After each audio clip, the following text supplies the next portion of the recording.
오늘 저희에게 주시는 말씀은 마태복음 28장 1절부터 15절까지입니다. 같이 읽겠습니다. 안식일이 다 지나고 안식 후 첫날이 되려는 새벽에 막달라 마리아와 다른 마리아가 무덤을 보려고 갔더니 큰 지진이 나며 주의 천사가 하늘로부터 내려와 돌을 굴려내고 그 위에 앉았는데 그 형상이 번개 같고 그 옷은 눈같이 희거늘 지키던 자들이 그를 무서워하여 떨며 죽은 사람과 같이 되었더라. 천사가 여자들에게 말하여 이르되 너희는 무서워하지 말라. 십자가에 못 박히신 예수를 너희가 찾는 줄을 내가 아노라. 그가 여기 계시지 않고 그가 말씀하시던 대로 살아나셨느니라. 와서 그가 누우셨던 것을 보라. 또 빨리 가서 그의 제자들에게 이르되 그가 죽은 자 가운데서 살아나셨고 너희보다 먼저 갈릴리로 가시나니 거기서 너희가 배우리라 하라. 보라, 내가 너희에게 일렀느니라 하거늘.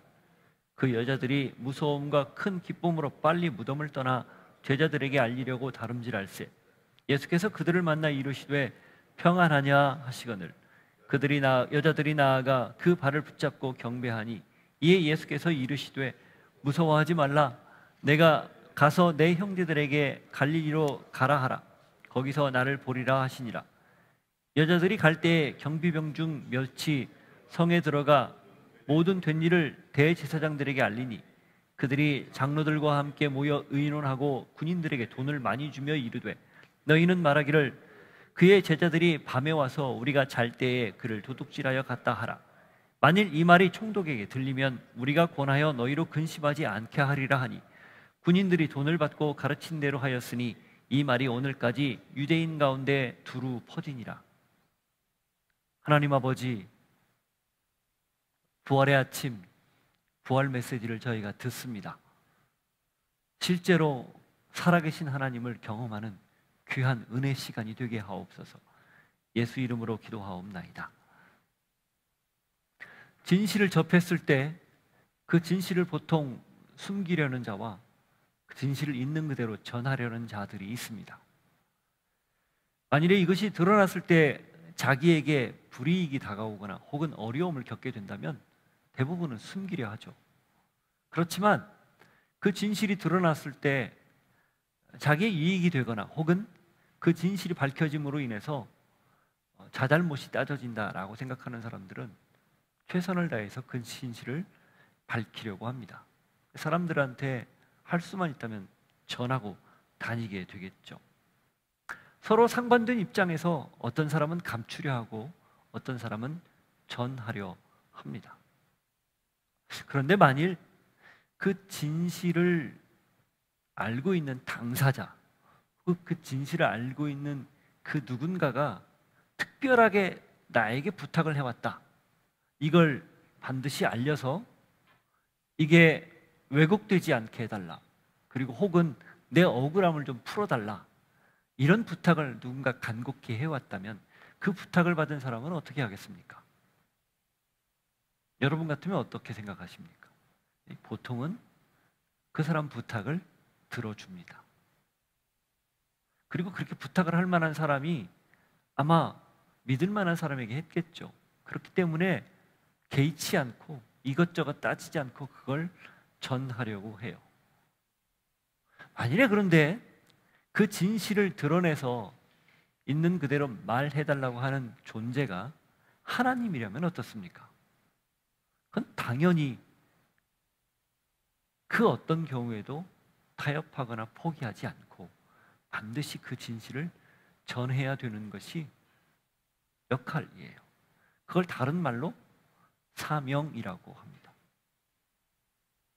그 목적대로 보냄을 받는 거죠. 기독교는 예수 그리스도를 통해서 시작되었습니다. 그리고 그의 12제자를 통해서 확산되었습니다. 그런데 만일에 그들이 12제자가 예수님이 나의 죽고 부활하고 다시 올 것을 전해달라고 했는데 그 부탁을 외면했다면 혹은 믿지 못해서 그걸 부인하거나 아니면 방관했다면 기독교가 오늘날 어떻게 됐을까요? 전해졌을까요? 아니면 한때 바람처럼 일어나다가 사그라들었을까요?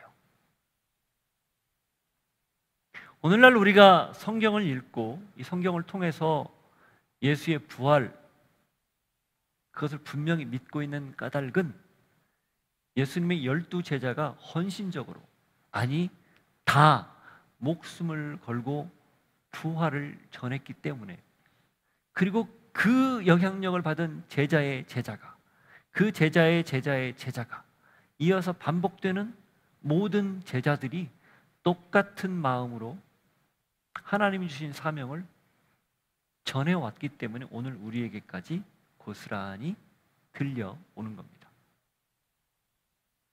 예수님이 복음서, 세계 복음서에 보면은 제자들을 불러요. 사복음서에 다 나오죠. 제자들을 부르는데 자기가 마음에 있는 사람, 예수님이 택한 사람을 불렀는데 그게 12명이었어요. 그 제자라는 말 속에는 그래서 예수님이 가르쳐 주신 내용, 또 예수님의 행적, 이것을 같이 동행하며 따라가며 배우고 익히고 순종하는 그 의미가 제자라는 단어 속에 들어있는 뜻입니다.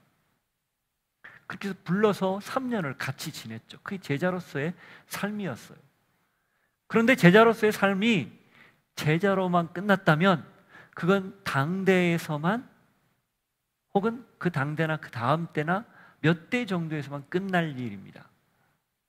그도 그럴 것이 우리가 오늘날 알고 있는 수많은 가르침과 혹은 사조, 이게 그렇게 오래가지 않습니다. 길어야 몇백 년 가요. 이게 몇천 년 가는 경우는 극히 드뭅니다. 그렇지만 그게 진리이고 분명한 확신이 있고, 또 더군다나 그것을 전하라고 한 말을 분명히 알고 있는 사람들이 그게 실제고 진실이라는 걸 안다면 반복해서 세대가 거듭돼도 전해지는 것이죠. 그게 오늘 우리가 접하고 있는 부활 메시지예요. 예수님의 제자들이 제자로만 역할을 다 했더라면 더는 부활 소식이 오래 전해지지 않았을 거라는 겁니다. 그들이 다른 역할을 하나 감당했기 때문에 오늘까지 전해진 거예요. 그 역할이 바로 사도입니다. 사명을 가지고 전하는, 그 목적대로 살아가는 삶. 그래서 제자가 사도로 바뀌는 거죠. 그 말은 예수님을 추종했던 사람이 예수님을 전하는 사람으로 바뀌는 것, 이걸 뜻합니다. 따라서 그들이 예수님에 대해서 알고 그리고 들었던 내용을 전하는 자로 살아냈기 때문에 오늘 우리에게 복음이라는 부활 소식이 들려지는 겁니다. 우리 역시 예외가 아니라는 거예요. 오늘 말씀 제목을 숨기는 자 그리고 전하는 자, 이렇게 대비해서 제목을 정했어요. 우리가 그리스도인이다, 그리스도에게 속한 자다 라고 말할 때 우리의 사명은 무엇일까? 전하는 자라는 겁니다. 가감 없이 있는 그대로 진실을 드러내는 자, 그것이 바로 저희들의 역할이라는 거예요. 우리 역시 주님을 따른다라고 말하기 때문에 동시에 주님을 전하는 자가 되어야 된다, 그 말입니다. 이 본문에는 무덤에 달려갔지만 그 무덤이 비어있다는 것을 알고 그 소식을 전하기 위해서 달려가다가 예수님을 만나, 그리고 그 마음을 그대로 고스란히 제자들에게 전한 여인들의 이야기가 나옵니다. 그리고 뒷부분에는 그 사실을 숨기려는 자들의 악한 의도가 나옵니다. 이 두 가지가 대비가 되어 있어요. 이 부활주일 아침에 이 말씀을 특별히 같이 나누고 싶었던 까닭은 우리의 사명, 부활의 아침에 다시금 되새기기 위해서입니다. 어떤 사명? 전하는 자의 사명. 이 대결 구도를 통해서 우리는 과연 전하는 자인가? 아니면 숨기는 자인가? 전하는 자인가? 아니면 방관하는 자인가? 그걸 한번 들어보려고 합니다. 도전받아 보려고 해요. 자, 막달라 마리아, 막달라 마리아는 7 귀신이 들렸다가 예수님이 치료해 주었던 그 마리아입니다. 그 마리아와 다른 마리아가 무덤으로 달려가는 내용이 나와요. 1절 한번 보십시오. 안식일이 다 지나고 안식 후 첫날이 되려는 새벽에 막달라 마리아와 다른 마리아가 무덤을 보려고 갔더니, 이 다른 마리아는 누굴까요? 이 다른 마리아는 이 예수님의 제자 중에 야고보가 둘이 있습니다. 큰 야고보는 요한의 형 야고보예요. 예수님이 항상 같이 다녀서 세 명의 제자가 있었죠. 베드로와 야고보와 요한. 그 야고보, 요한의 형, 요한복음의 저자인 형 야고보. 그 야고보는 사도행전에 보면 제일 먼저 순교당합니다. 그 야고보 나오고 두 번째 야고보가 나오는데 그게 알페오의 아들 야고보입니다.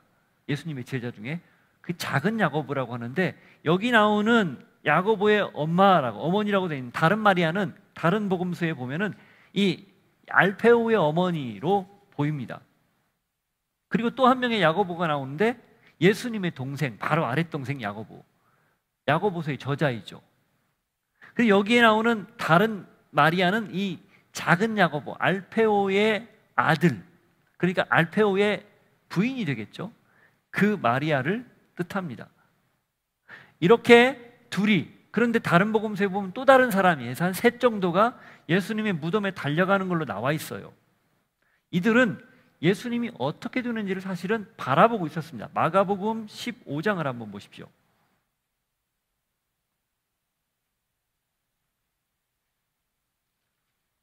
마가복음 15장 8절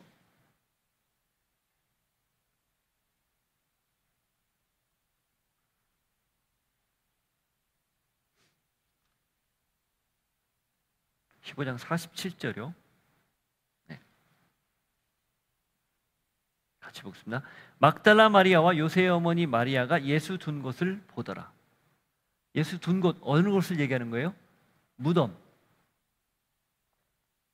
그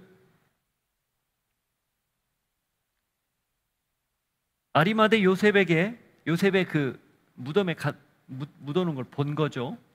그걸 봤는데 이들이 그걸 보고 있다가 안식일이 지난 다음 날, 그러니까 큰 명절 6월절 첫날이 지난 6월절 절기 중에 그 다음, 요즘으로 치면 주일날이 되겠죠. 부활하는 아침.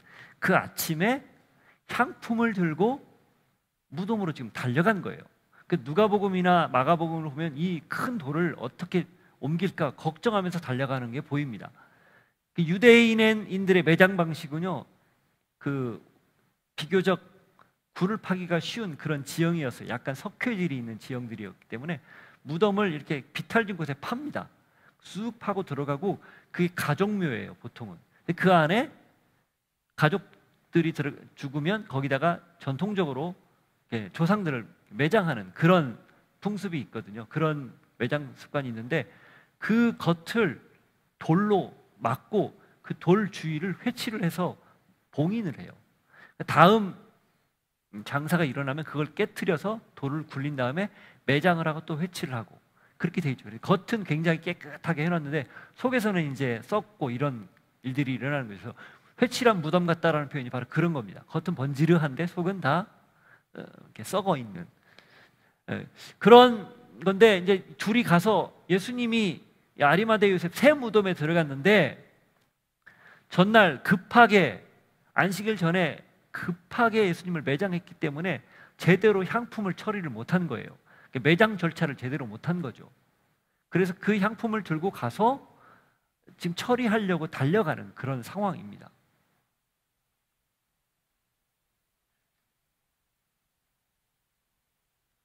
그리고 거기에서 천사를 만나는 거죠. 2절, 4절. 큰 지진이 나며 주의 천사가 하늘로부터 내려와 돌을 굴려내고 그 위에 앉았는데 그 형상이 번개 같고 그 옷은 눈같이 희거늘. 지키던 자들이 그를 무서워하여 떨며 죽은 사람과 같이 되더라. 천사가 나타나 있는 걸 본 거예요. 돌은 이미 굴려져 있었고 사실 그 안에 내부에는 이미 예수님이 그 자리에 없었죠. 그런 상황을 지금 본 거예요. 마태가 있는 그대로 그걸 설명을 합니다. 그런데 여기에서 좀 의아한 모습이 보입니다. 여인들 2명에서 3명으로 추정되는 여인들이 달려갔는데 나머지 제자들은 대체 어디 가 있느냐는 거예요. 우리 같으면 제자들이 궁금해서 제일 먼저 달려갈 것 같은데, 사실 예수님의 부활을 처음 목격한 자들은, 그리고 그 사실을 처음 알게 된 사람들은 이 여인들이었다는 거죠. 3년을 예수님 곁에서 최측근에서 따라다녔던 제자들은 온데간데 안 보이는 거예요. 특히 베드로. 26장 35절에 보면 이렇게 얘기했었잖아요. 베드로가 이르되 내가 주와 함께 죽을지언정 주를 부인하지 않겠나이다 하고 모든 제자도 그와 같이 말하니라. 베드로가 대표적으로 너희들이 나를 부인할 거야, 다 배반할 거야 라고 얘기했을 때 주님과 죽을지언정 절대 그런 일 없습니다, 이렇게 말했죠. 그런데 다른 제자들도 그렇게 얘기했다는 거예요.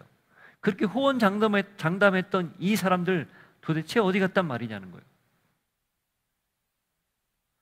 요한복음서에 따르면 그들은 유대인들을 두려워해서 한 다락방에 모여 있었습니다. 요한복음 20장 19절을 한번 보십시오.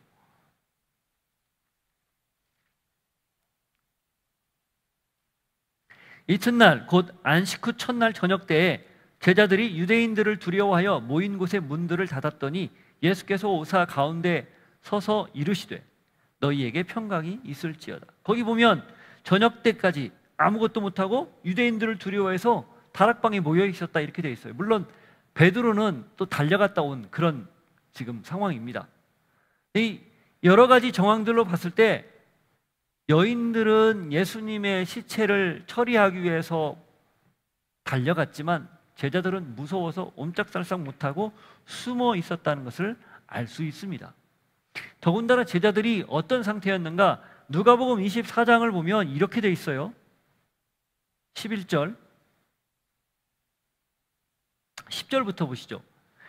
이 여자들은 막달라 마리아와 요한나와 야고보의 모친 마리아라 또 그들과 함께한 다른 여자들도 이것을 사도들에게 알리니라. 이것을이 뭐예요? 9절 무덤에서 돌아가 이 모든 것을 11사도와 다른 모든 이에게 알리니. 예수님이 지금 부활했다는 사실을 알렸다 그 말이에요. 그랬더니 11절 그들의 반응이 어떻습니까? 사도들은 그들의 말이 허탄한 듯이 들려 믿지 아니하나. 이게 당시 제자들의 모습이었다는 거예요. 지금 마태복음 16장, 그러니까 마지막 가이사랴 빌립보에서 예수님이 사람들이 나를 누구라고 하느냐, 그러면 너희는 나를 누구라고 하느냐 했을 때 베드로가 주는 그리스도시요 살아계신 하나님의 아들입니다, 이 고백을 한 뒤에 그때부터 십자가에서 죽고 사흘 만에 부활할 것이라는 얘기를 가르치기 시작했거든요.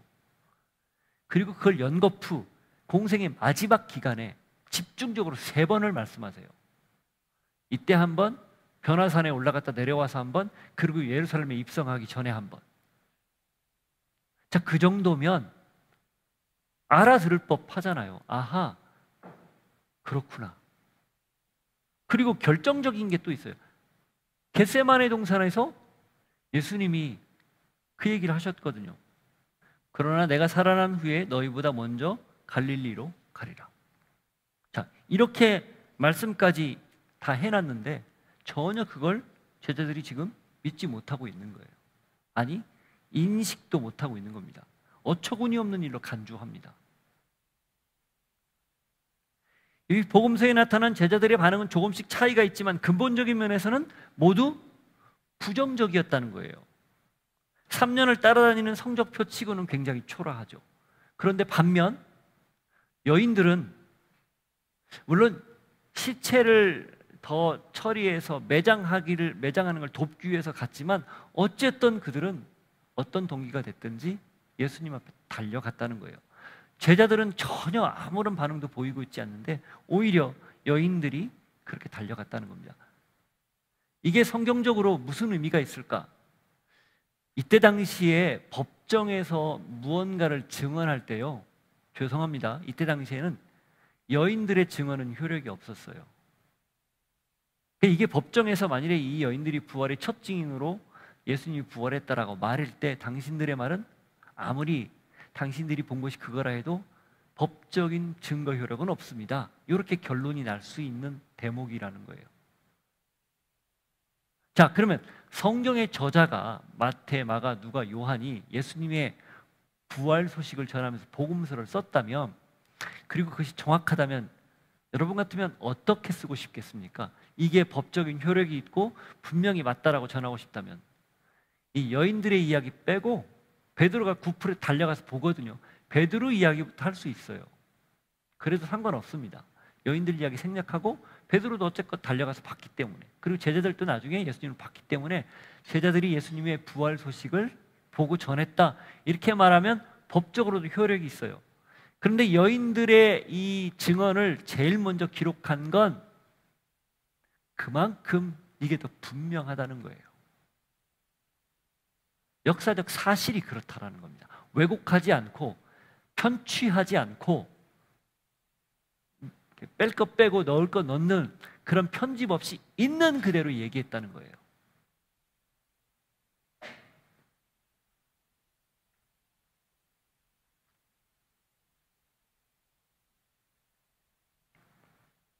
이름조차 제대로 거명이 되지 않는, 누가 누군지 추정하기도 어려운 그런 여자들이 가서 예수님의 부활 소식을 접하고 그걸 전하는 자가 되었다는 것, 이게 오늘 성경이 분명히 주는 메시지입니다. 그들은 이름도 빛도 없이 부활을 보았고 전했어요. 우리도 동일해요. 어쩌면 우리는 많은 사람들에게 그다지 중요하지 않은 위치에 있을 수 있습니다. 유명하지 않고 오히려 숨어있는, 묻혀있는 그런 존재들이죠. 그러나 우리가 부활 소식을 정확히 알고 또 부활을 경험한 걸 나눈다면, 전한다면 그건 하나님 앞에는 의미 있는 이름이 된다는 겁니다. 의미 있는 일이 된다는 사실이죠. 이 여자들이 달려가서 예수님의 부활을 처음으로 맛보고 전한 게 바로 우리들의 이야기다, 그 말이에요.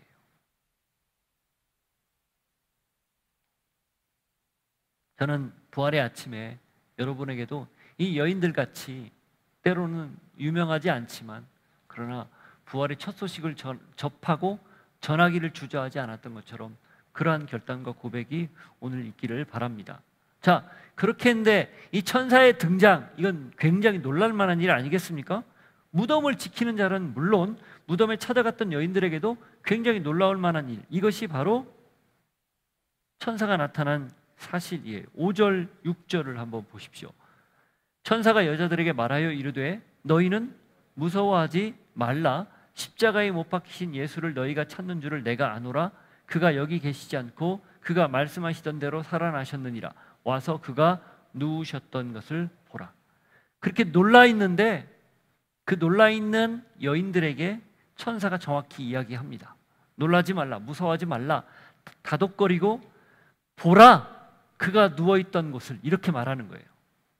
무슨 뜻이에요? 무덤이 비어있다, 그 말입니다. 이른바 빈 무덤 증언이에요.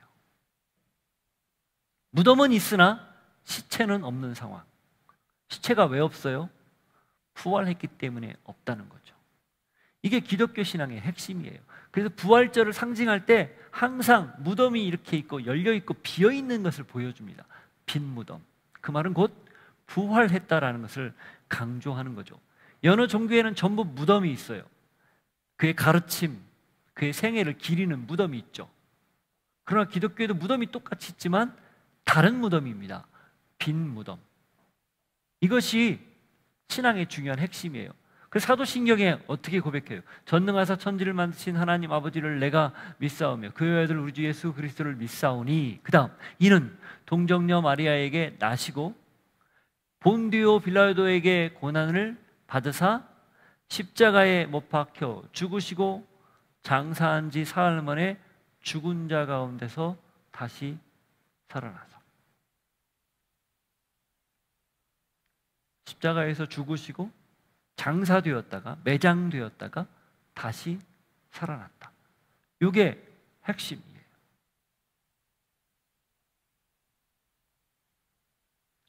이게 왜 중요한가?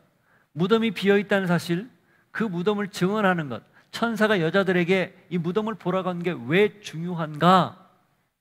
이 무덤이 비어있는 사실 때문에 한 부류의 사람들은 목숨을 걸고 무덤이 비었다는 걸 전했고요. 다른 부류의 사람들은 자기가 죽을까 봐 그걸 덮었어요. 은폐했어요.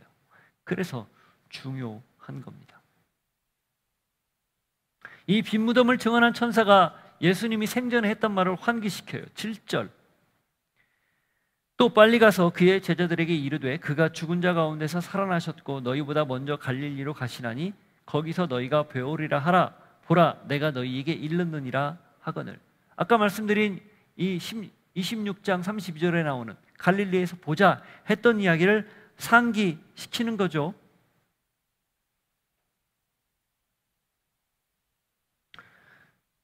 예수님이 불과 며칠 전에 했던 말, 그때는 제자들은 아무 말도 이해 못했습니다. 무슨 말인지 알아듣지 못했어요. 듣긴 들었지만 자기들 기준에 들었던 거죠. 다시 살아날 거다, 부활할 거다 들었지만 자기들 기준으로 들은 거예요. 그러나 지금은 무언가 달라졌습니다. 여인들도 들었겠지만 지금은 달라졌다는 것을 알 수 있는 거죠. 다시 살아난다는 그 약속, 그게 명확한 약속이었고 하나님의 약속이었기 때문에 반드시 지켜졌고 또 그게 사실이 되었다는 사실입니다. 우리는 보통 잘 모릅니다. 그때는 잘 몰라요. 그러나 지금은 알죠. 그때 알았으면 얼마나 좋을까 그렇게 생각하지만 이제라도 안 것이 은혜입니다. 이 부활이라는 메시지, 또 성경의 진리의 말씀을 어떤 때는 전혀 알아듣지 못하고 이해하지 못해요. 그러나 어느 순간 그걸 깨닫는 날이 있습니다. 그게 은혜예요. 왜냐하면 지금조차 이제라도 그런 것들을 알지 못하는 사람들이 많기 때문이에요. 지금도 여전히 부활 메시지는 선포되지 않습니까? 오늘처럼. 그런데 많은 사람들은 그걸 알고 있지만 또 많은 사람들은 모르고 있어요. 들어도 그게 무슨 말인가? 그냥 하나의 오랫동안 전해 내려오는 관습인 것처럼 이야기를 하죠. 영어권에 있는 사람들이 부활절이 되면 해피 이스터라는 인사를 해요.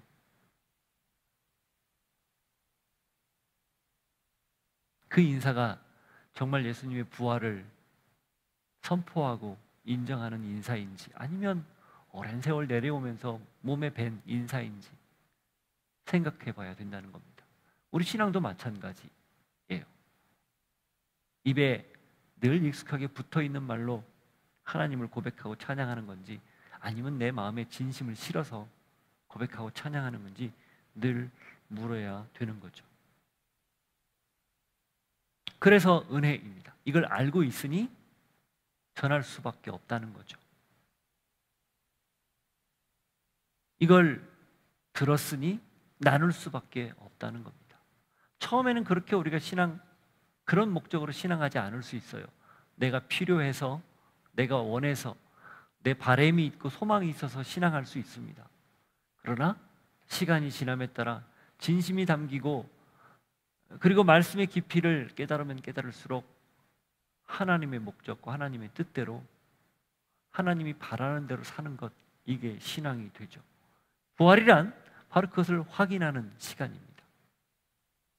부활 메시지를 듣는 우리는 바로 그런 각자의 사명이 있다는 것을 다시 찾는 그런 시간입니다. 초자연적인 현상을 지금 이 여인들이 봤어요. 무덤이 열려 있었고 그건 비어 있었고 천사까지 나타났습니다. 그래서 이 여인들의 이 감정은 복잡했어요. 두려움도 있고 기쁨도 있었죠. 그게 8절이에요. 그 여자들이 무서움과 큰 기쁨으로 빨리 무덤을 떠나 제자들에게 알리려고 다름질할세. 가져갔던 걸 다 버리고 지금 이 사실을 두려움과 기쁨, 이 두 가지 마음을 교차하면서 빨리 전하려고 지금 달려가는 거죠. 왜? 천사가 그렇게 얘기해 줬기 때문에. 그때 어떤 일이 벌어져요? 예수님을 만납니다. 9절. 예수께서 그들을 만나 이르시되 평안하냐 하시거늘 여자들이 나아가 그 발을 붙잡고 경배하니. 예수님이 부활했다는 얘기를 귀로 들었어요. 누구를 통해서? 천사들을 통해서. 그런데 이제는 눈으로 봤습니다. 마치 욥이 내가 전에는 하나님에 대해서 귀로만 들었는데 이제는 눈으로 뵙니다 라고 고백한 것과 흡사한 그런 상황이죠. 부활이 역사적 사실이라는 것을 사람 눈으로 직접 보고 확인하는 인류 역사의 최초의 순간이에요. 그리고 그 놀라운 제일 처음 최초의 순간을 이 여인들이 누리고 있는 겁니다.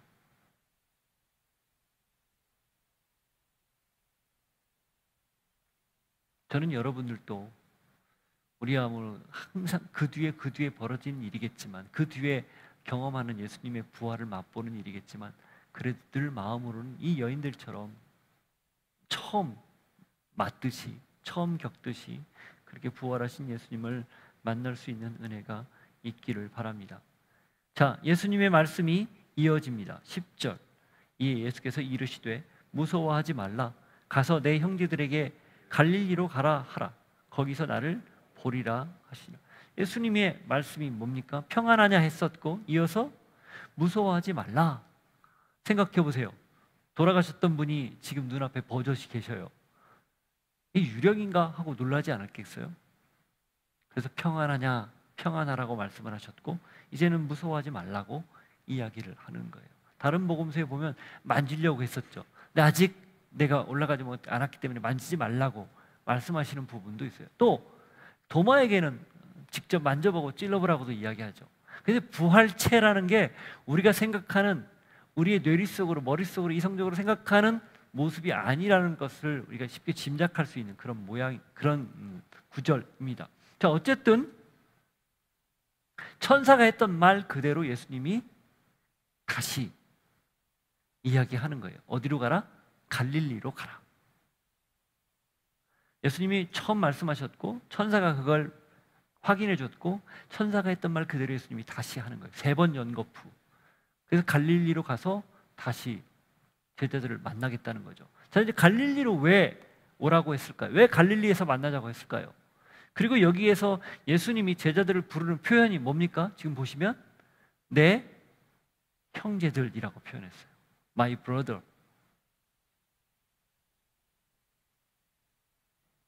배반하고 도망친 사람들, 지금 예수님 앞에 나오는 이 여인들이 가지고 있는 믿음만큼도 가지지 못했던 연약한 사람들, 그 사람들을 향해 내 형제들이라고 지금 예수님이 지칭하고 있는 거죠. 요한복음 13장에 나오는 것처럼 사랑하되 끝까지 사랑하는 모습을 보여주는 거예요. 그리고 또 하나, 사실 예수님은 제자들의 이런 연약한 부분들을 다 알고 있었다는 겁니다. 제자들이 처음에 예수님을 어디서 만났습니까? 갈릴리에서 만났죠.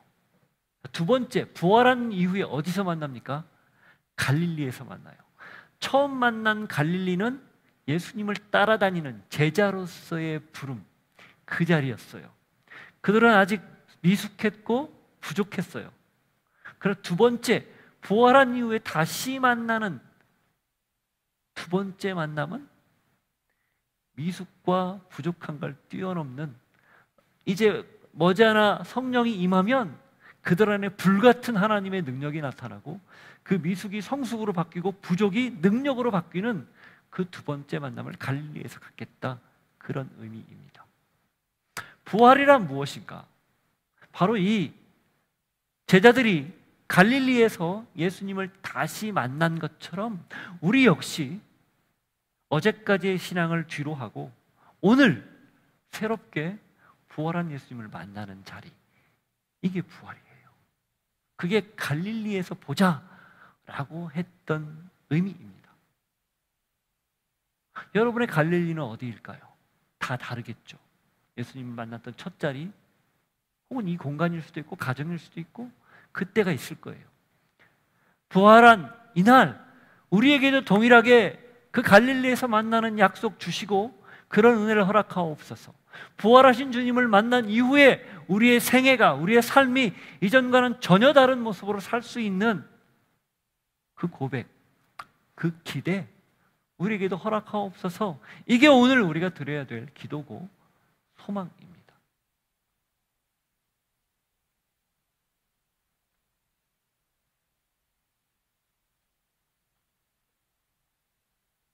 포기하지 않고 오늘 아침에 우리 모두를 부르고 계시는 하나님, 부활한 주님을 다시 만나기를 원하시는 그 하나님을 향해 달려가기를 바라요.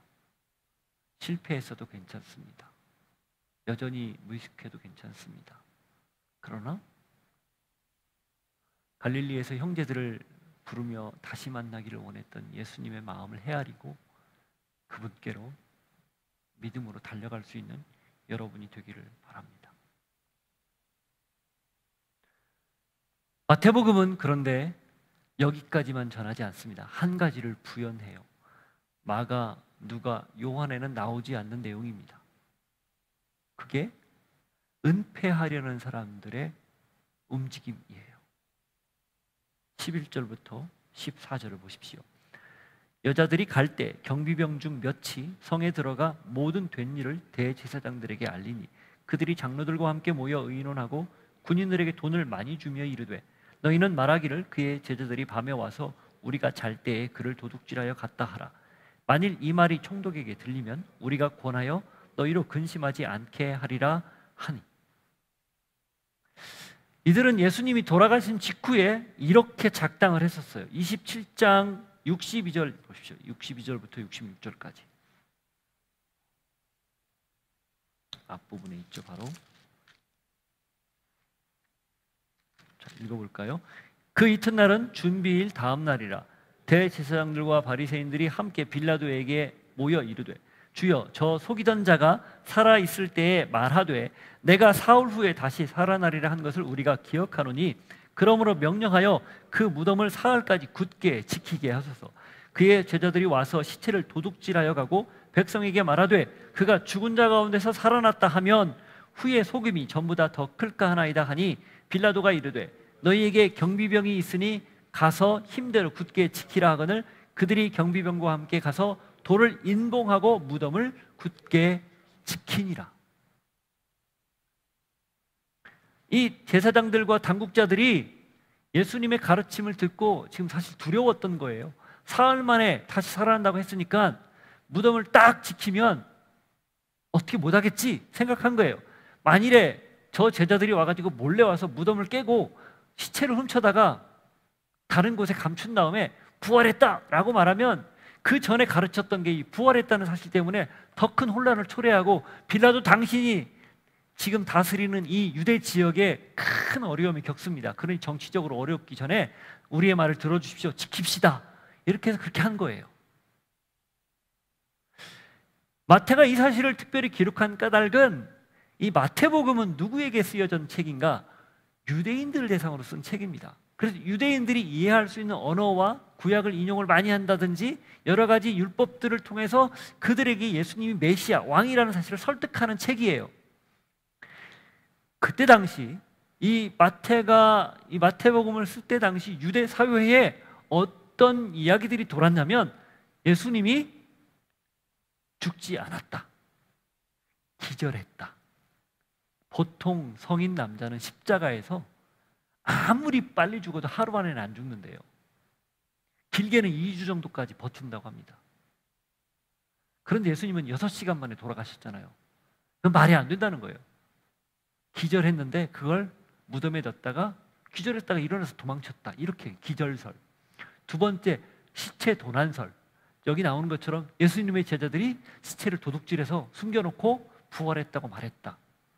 세 번째, 가현설.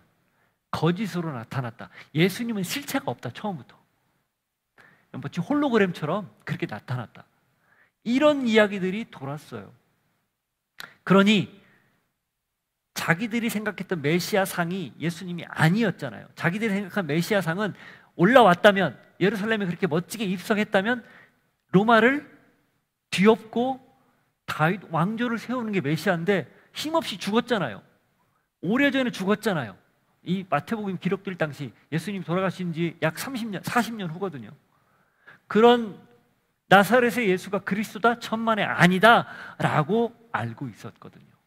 그런 사람들에게 지금 명확하게 이 내용을 선언하고 있는 겁니다.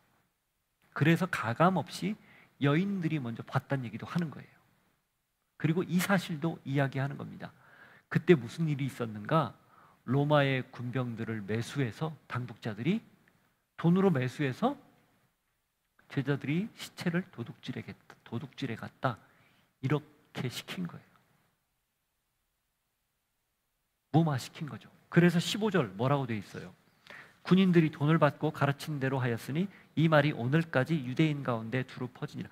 이 오늘까지가 이 마태복음서가 기록될 당시까지예요. AD 70년 이후. 그럼 마태가 이걸 왜 썼을까?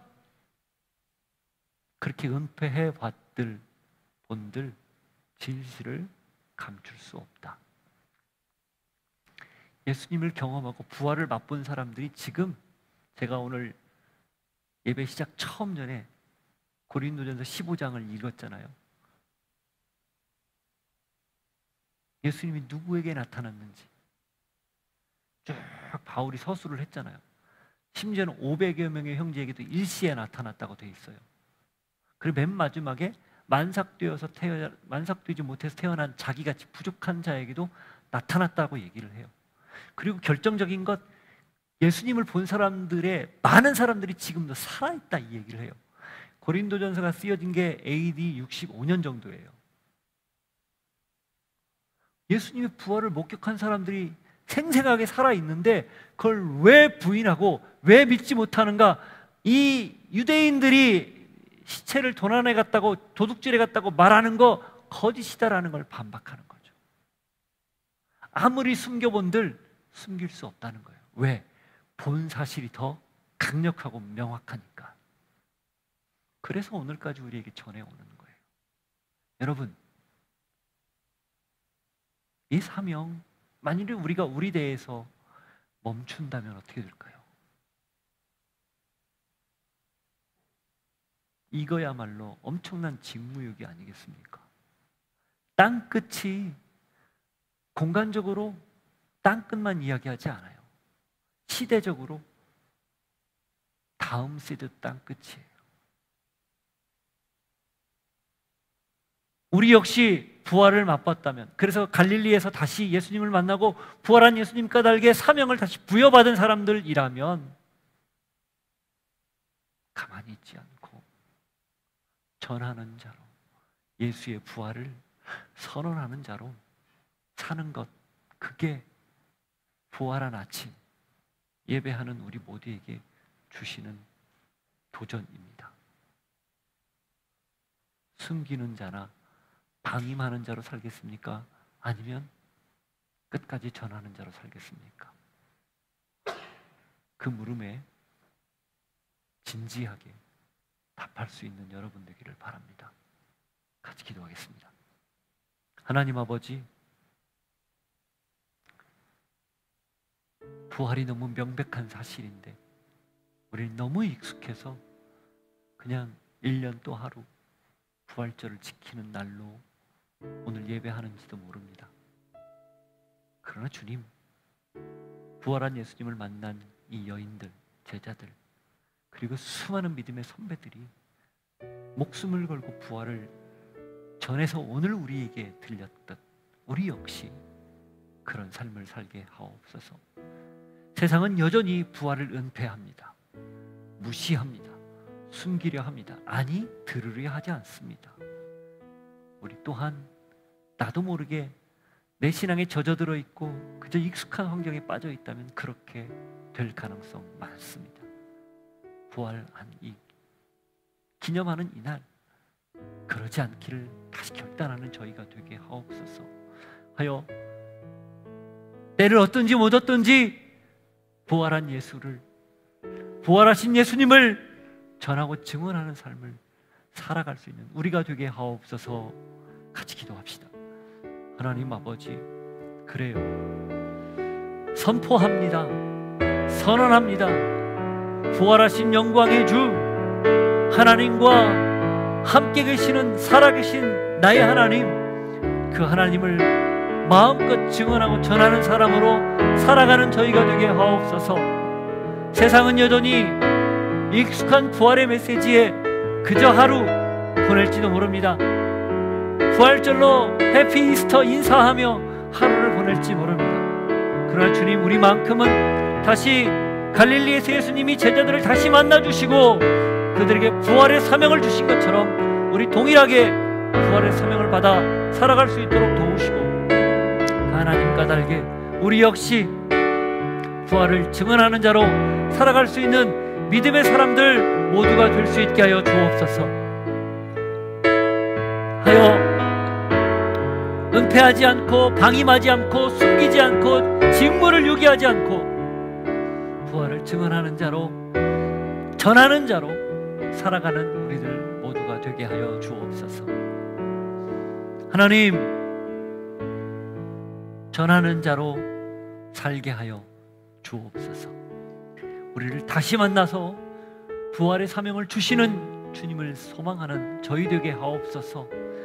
과거는 다 뒤로 하고 새롭게 일어서서 부활한 주님과 함께 이 부활 소식을 마음껏 전할 수 있는 저희 모두가 되게 하여 주옵소서.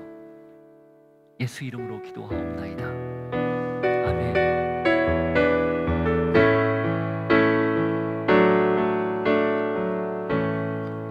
보좌에 앉으신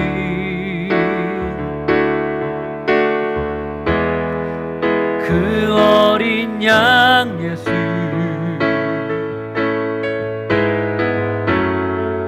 다 무릎 꿇고서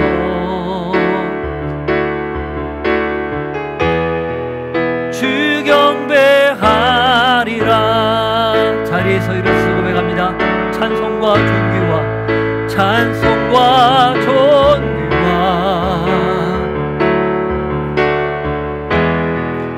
영광과 능력을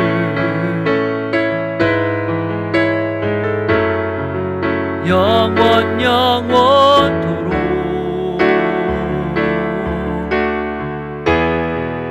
받아주옵소서.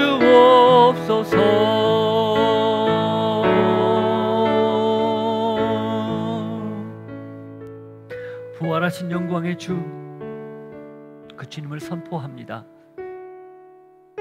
그 주님을 마음껏 전하겠습니다. 성령님, 저희와 함께하여 주옵소서. 하나님의 은혜로 오늘 우리가 부활하신 예수님을 다시 만납니다. 하나님의 은혜로 그 부활하신 예수님을 전하는 저희가 되게 하옵소서. 주님의 은혜가 커서 물질과 시간과 우리의 삶을 구별하여 드리오니 받으시고 드린 손길에 마음껏 하늘의 복으로 채워 주옵소서.